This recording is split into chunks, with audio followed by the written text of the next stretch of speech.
संतान गोपाल मंत्र प्रयोग। सभी लोगों ने इस विषय में बहुत बार बोले हैं और मुझे भी बहुत सारे लोगों ने, जो मुझे फॉलो करते हैं, उन सभी लोगों ने बताया है कि आप भी कुछ बताइए संतान गोपाल के बारे में, संतान प्राप्ति का कोई उपाय बताइए। तो हम आज आपके लिए लेकर आए हैं संतान प्राप्ति के लिए अचूक संतान गोपाल तंत्रोक्तम मंत्र प्रयोग। जैसे कि आपको भी इच्छा होगी, जैसे कि आपके संतान नहीं है और शादीशुदा ज़िंदगी है, बहुत साल बीत गए और संतान नहीं हो रही है, तो बहुत जगह आप दिखाया, आपको मेडिकल गए, बहुत सारे तांत्रिक के पास गए, बाबाओं के पास गए, बहुत सारे जड़ी बूटियाँ सेवन कर ली, पर फिर भी संतान नहीं हुआ। तो उन सब प्रयोग तो आपने कर लिया, तो एक प्रयोग ये भी करके देख लीजिए, क्या मालूम हो जाए। अगर आपका नसीब अच्छा हो तो, भगवान की कृपा आपके ऊपर हो तो ज़रूर होगा। तो इसी उद्देश्य से कि अगर आपको संतान की सुख प्राप्त नहीं हो रही हो तो आपको संतान प्राप्त हो जाए, इसीलिए हम संतान प्राप्ति के लिए संतान गोपाल तंत्रोक्त मंत्र प्रयोग लेकर आए हैं।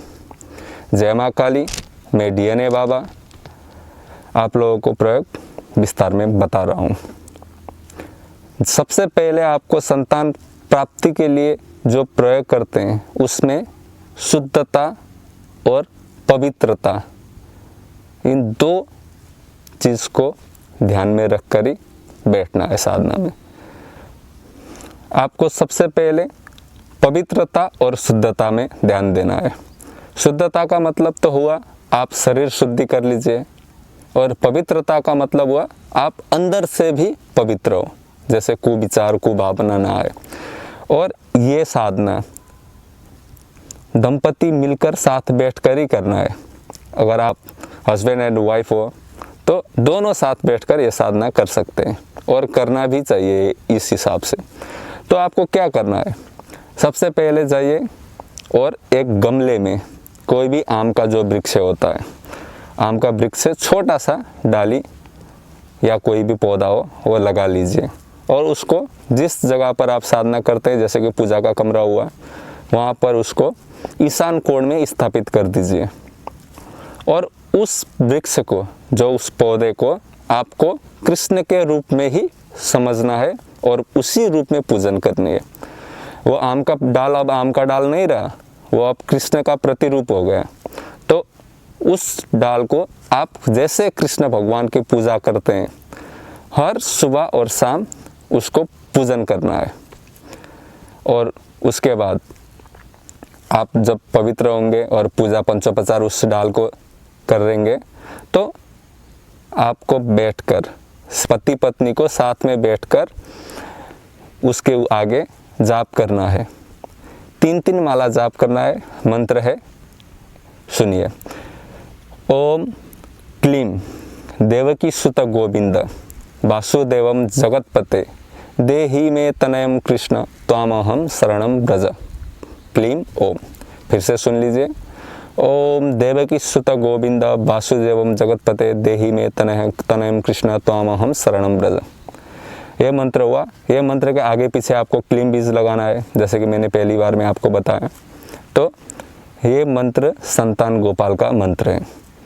और जब आप 3 माला जाप कर लेंगे पति पत्नी, उसके बाद जो आम का वृक्ष है, जो आम का पौधा है, उसको खीर का भोग लगाइए। खीर का भोग लगाना है और उसको छूना नहीं है। अब आप अपनी जगह पर बैठ सकते हैं, सो सकते हैं और कार्य कर सकते हैं। तो सबसे पहले जो स्टार्टिंग करेंगे आपको रात को ही करना है स्टार्ट। रात को स्टार्ट करिए, खीर का भोग लगाइए जाप साप सब समाप्त होने के बाद, और सुबह उठकर पति पत्नी खाली पेट में वही खीर का जो भोग लगाया हुआ होता है, तो वो आधा आधा बांट कर खा लीजिए। इस हिसाब से आपको 11 दिन तक ये प्रयोग करना है। 11 दिन तक आप सुबह भी भोग लगाकर शाम को खाइए, और शाम को भी भोग लगाकर जाप करके पूजन करके सुबह को खाइए। तो 11 दिन सुबह और शाम ये प्रयोग करने के बाद आपको ज़रूर संतान सुख, पुत्र सुख प्राप्त होगा। ये मैंने बहुत सारे लोगों को ये प्रयोग बताया है और उन लोगों ने लाभ लिया है। पर इसमें भी एक दिक्कत है, अगर मेडिकली रूप में आपका संतान होने की कोई भी संभावना ही नहीं है, जैसे कि शरीर में कोई रोग हो या अंदर ही कोई खराबी हो, तो ये प्रयोग से कुछ होगा नहीं। अगर मेडिकल ठीक है पर फिर भी आपका संतान होने में बाधा अड़चन आ रही है, तो ये प्रयोग करने से आपको ज़रूर संतान सुख प्राप्त होगा। और इसके बाद उस डाल को जब साधना समाप्त होगा तो उसको ले जाकर कई अच्छी जगह पर उसको बो देना है, उसको लगा देना है कि वो और बड़ा होता जाए, और आपका संतान तो होगा ही इस प्रयोग से। और उसके बाद जब तक वो आम का वृक्ष बढ़ता जाएगा उतना अच्छा आपके संतान के लिए होता जाएगा। तो ये रहा संतान गोपाल का मंत्र प्रयोग। आप एक बार अगर संतान नहीं हो रही हो तो एक बार ज़रूर करके देखें। तो ठीक है, जय माँ काली, मैं DNA बाबा।